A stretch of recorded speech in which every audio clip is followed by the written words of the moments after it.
Ni vilio na simanzi na tawala kwa familia hii baada ya mama yao mzazi kufariki katika mazingira ya kutatanisha kiasi kwamba inawapa mashaka watoto wake kujua ni nini kilichomuua mama yao mzazi. Na katika tukio ambalo limetokea, watu pekee ambao wanajua siri kilichotokea ni mfanyakazi wa ndani na huyu mwamba anayemwendesha mzee. Kifo cha bi mkubwa chanzo chake ni huyu diva wa kuitwa Sheila ambaye amelelewa na hii familia akiishi nao kwa muda mrefu baada ya kutoka kwenye mazingira mabovu baada ya msho wake kutiwa nguvuni kwa kosa la uhalifu. So mzee akaona haiwezekani afuge kuku wake mwenyewe alafu ajaliwe na watu wengine.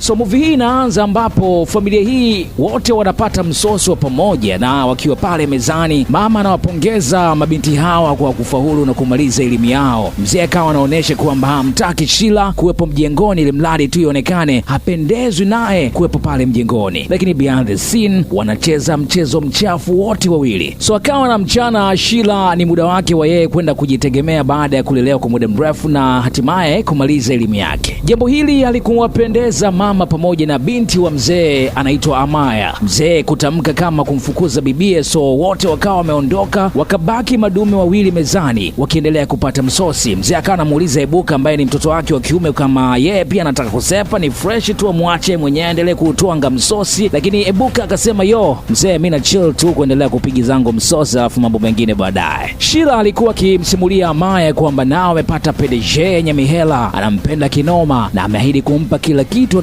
kitaka. On the other side, huku Sheila ameshaliibua jambo baada ya mzee kumaindi kinoma baada ya kuja na zawadi ya gari, na mzee akawa ana shout kinoma kwamba ni vipi aweze kununua gari na asiweze kwenda kujitegemea. Ni kwamba tu mzee alikuwa akijaribu kutengeneza picha tu ambalo nyuma ya pazia yeye ndio steering wa hilo picha. Huyu bibia Sheila mzee wake alikutwa na kesi ya uhalifu, kwa hiyo akaswekwa ndani na familia hii ilimchukua kumlea kutokana na ushikaji uliokuwepo between. Kwa hiyo bi mkubwa akawa anampuliza sana mzee asimfukuze, yani binti aendelee kuwepo ndani ya mjengo. Utawala wa huyu mzee na huyu bibie Sheila ukaanza kutawala mjengoni. Sheila anakwenda ngadu kwa ngadu na mzee bila hata kinga, wakienjoy ndani ya mjengo huo pale ambapo bi mkubwa anapokuwa hayupo. Bi mkubwa alianza kumshuku mume wake muda mrefu kwamba ana cheat baada ya kukuta kinga kwenye suruali yake na hata baadhi ya nguo zake kuonekana zina madoa ambayo mzee kayaopoa kwa mwanamke. Hii kesi Mshua alijaribu kujitetea, lakini ilikuwa ni ngumu sana bi mkubwa kumuelewa kirahisi. Hata baada ya watoto wake kusafiri, bado Mshua alionekana kuwa kuna kitu behind anaficha, cause alikuwa hataki mke wake ajue mambo yake. Kwa hiyo hata simu yake pia alikuwa hataki bi mkubwa aishike kabisa. Ugomvi ulitokea mara baada ya mzee kukataa bi mkubwa asishike simu yake kabisa, na anayekuja kulituliza farangati ni Sheila ambaye ndiye yupo behind anamsaulisha mzee kuhusu ndoa yake. Bi mkubwa alikuwa na hasira na kuamini kwamba atafanya juu chini kufahamu ni nani ambaye anatoka kimapenzi na mume wake. So kupitia hayo maneno ya bi mkubwa, Sheila akawa anatetea kuwa chifu hawezi kufanya kitendo kama hicho cha kumcheat, lakini bi mkubwa kinachomuumiza zaidi, mume wake amebadilika kinoma na hata akiandoa haipati kwa muda mrefu sasa. So by the time Sheila anamwambia mfanyakazi wa ndani asafishe chumba chake, bi mkubwa anawasili na kushangaa kuona imekuaje mfanyakazi anadili na chumba ambacho sio chake. Kwa bahati mbaya pia bi mkubwa anaona pakti la kinga mfanano na ile aliyoiona kwenye suruali ya mume wake. Bi mkubwa alikuwa na mawazo sana mara baada ya kuona pakti lile ambalo aliliona kwenye suruali ya Mshua kulikuta tena pakti lile kwenye chumba cha Sheila. Hakuamini pengine Sheila anatoka na mume wake, mtoto ambaye yeye ndiye amemlea akamtoa maisha mabovu kumsaidia hadi kumaliza elimu yake, leo hii anatembea na mume wake. So haikuishia hapo, na usiku huu ndio usiku ambao ulizaa balaa baada ya bi mkubwa kumshuhudia mume wake akitoka chumbani kwa Sheila akiwaona wakikumbatiana na kupigana mabosu pale. Ni jambo ambalo liliongeza maumivu ndani ya moyo wake na akawa anafikiria hasa ni nini afanye. Akachukua simu ya mume wake ili kuikagua, na katika kugombania kumnyang'anya simu, bi mkubwa akasukumwa na kuangukia chini na kupoteza maisha. So vijana wanapigiwa simu warudi home kwa sababu bi mkubwa wao kavuta, na sababu ya kifo chake Mshua anadai kuwa bi mkubwa alikuwa akiumwa kichwa tu na ndicho ambacho kilipelekea yeye kufariki. So baada ya mazishi kufanyika, mzee hajakoma na imekuwa ni muda mfupi tu kumsahau mke wake, anamtangazia ndoa Sheila, kitu kitu ambacho bado kinamweka kwenye mashaka Sheila kuwafikiria Ibuka na Amaya ambao ni watoto wa mzee. Mzee akawa anamwambia kwamba hakuna wa kuweza kupinga maamuzi yake ambayo yeye mwenyewe ameshaamua, na hakuna hata mmoja anaweza kudiriki kumhoji kwa nini ameamua kufunga ndoa na Sheila. So mara baada ya hapo mzee aliamua kuweza kukabidhi kijiti mtoto wake wa kiume kusimamia kampuni ambayo alikuwa akisimamia mama yake, na pia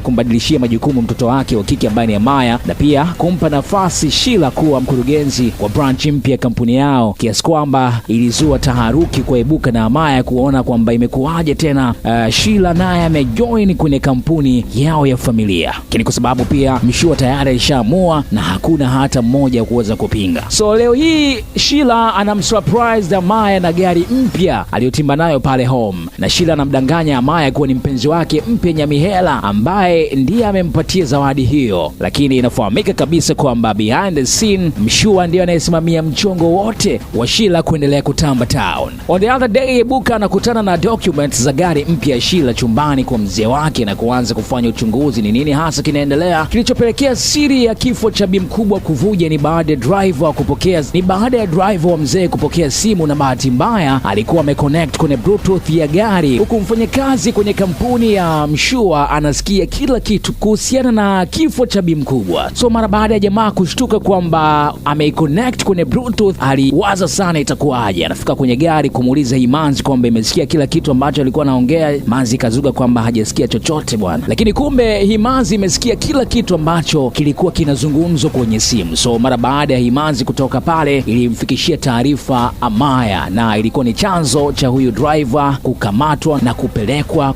kusikojulikana, ambako huko ndiko ambako alienda kufanyiwa mateso ya kutosha ili mradi aweze kueleza ukweli kuhusiana na kifo cha bi mkubwa. Jamaa amepewa mateso ya kutosha, lakini bado hakueleza chanzo cha kifo cha bi mkubwa. Alikataa katu kabisa. Huku Ibuka bado anaendelea kuwa na ukaguzi wake. Anaikagua gari ya Sheila mara baada ya kuikuta pale imepaki nje. Anataka kuconnect dots kama ni zile document alizoziona zinahusiana na hii gari au ni vipi. Hii ilifanya notice kwamba kila kitu kipo real, kwamba zile document ambazo amezikuta kwenye chumba cha mzee zinahusiana kabisa na gari ya Sheila.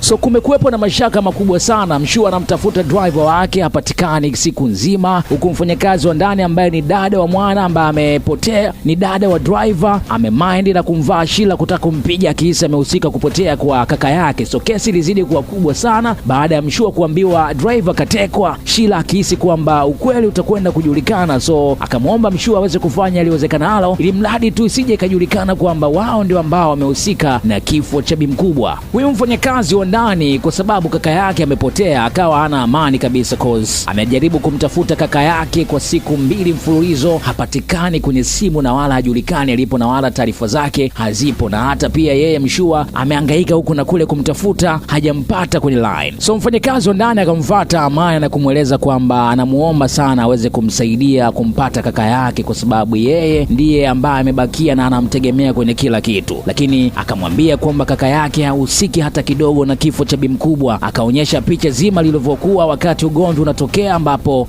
wakati ugomvi unatokea bi mkubwa pamoja na mzee pamoja na Sheila alikuwa akichukua tukio zima ambalo lilikuwa linatokea na hatimaye bi mkubwa kufariki. So Amaya akarudi home na kumvaa Mshua wake kwa nini amesababisha kifo cha mama yake, mara baada ya kupewa taarifa na picha zima kila ambacho kilitokea na mfanyakazi wa ndani. So Mshua alipagawa kwa sababu anaona tayari ishakuwa msara. So wakati huo pia Ibuka akawa amemtuliza sana Amaya asimvae Mshua, na akawa pia amepiga simu polisi kwa ajili ya kuweza kuja kuwakamata. So wanafika wazee wanamtia nguvuni Mshua, licha ya Mshua kuomba msamaha, lakini watoto wake walishindwa kumsamehe kabisa, na Sheila pia anakamatwa kwa kuhusika na kifo cha bi mkubwa. Na unakuwa ndo mwisho wa hili picha ambalo linaitwa Secret Love, moja kati ya picha fulani la kufundisha kinoma. Ni moja kati ya movie ambayo unastahili kwenda kuitazama. Mimi ni International Golden Presenter IGP Yusuf the Brave. Nifuate kwenye Instagram yangu natumia Yusuf the Brave, Facebook like page yangu natumia Yusuf the Brave, lakini pale TikTok natumia